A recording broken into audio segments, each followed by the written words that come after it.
Operation સિંદૂર બાદ હવે કચ્છ જિલ્લાના ભુજ શહેરમાં સિંદૂર વન બનશે, જ્યાં લોકોને રાફેલ S-400 બ્રહ્મોસની પ્રતિકૃતિ જોવા મળશે। એરફોર્સ, નેવી અને આર્મીના પરાક્રમને સંકલિત કરી સિંદૂર વનનું નિર્માણ કરાશે। ઓપરેશન સિંદૂર બાદ ભુજમાં જ્યાં પ્રધાનમંત્રી મોદીએ સભા યોજી હતી અને માધાપરની વિરાંગનાઓએ મોદીને સિંદૂરનો રોપો આપ્યો હતો, ત્યાં નજીકમાં જ સિંદૂર વનનું નિર્માણ કરાશે।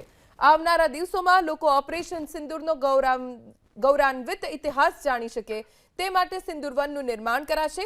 ઓપરેશન સિંદૂરની થીમ પર 8 હેક્ટર વિસ્તારમાં મિયાવાકી વન બનાવાશે। પ્રતિ હેક્ટર 10,000 વૃક્ષ ઉછેરવામાં આવશે। 35 પ્રજાતિઓના વિવિધ વૃક્ષો પણ અહીં લહેરાતા જોવા મળશે। આપણે જાણીએ છીએ કે આવનારા દિવસોમાં પણ આ જે આપણો ગૌરવાન્વિત ઇતિહાસ જે ઓપરેશન સિંદૂરનો છે એ આવનારી પેઢીઓ પણ જાણી શકે અને પ્રત્યેક નાગરિક એમાં સંમેલિત જ્યારે કચ્છ જિલ્લાનો થયેલો છે ત્યારે એ પોતે પણ વ્યક્તિગત રીતે આ ગૌરવની અનુભૂતિ કરી શકે।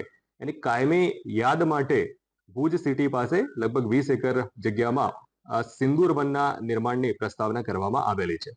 આ જમીનનું આઈડેન્ટિફિકેશન કરી લેવામાં આવેલું છે અને સ્ટેટ ગવર્મેન્ટ લેવલેથી રાજ્ય સરકારશ્રીના માર્ગદર્શનમાં જિલ્લા પ્રશાસન અને ફોરેસ્ટ ડિપાર્ટમેન્ટ તરફથી નોડલ એજન્સી તરીકે ફોરેસ્ટ ડિપાર્ટમેન્ટ દ્વારા આનું નિર્માણ કરવામાં આવનાર છે।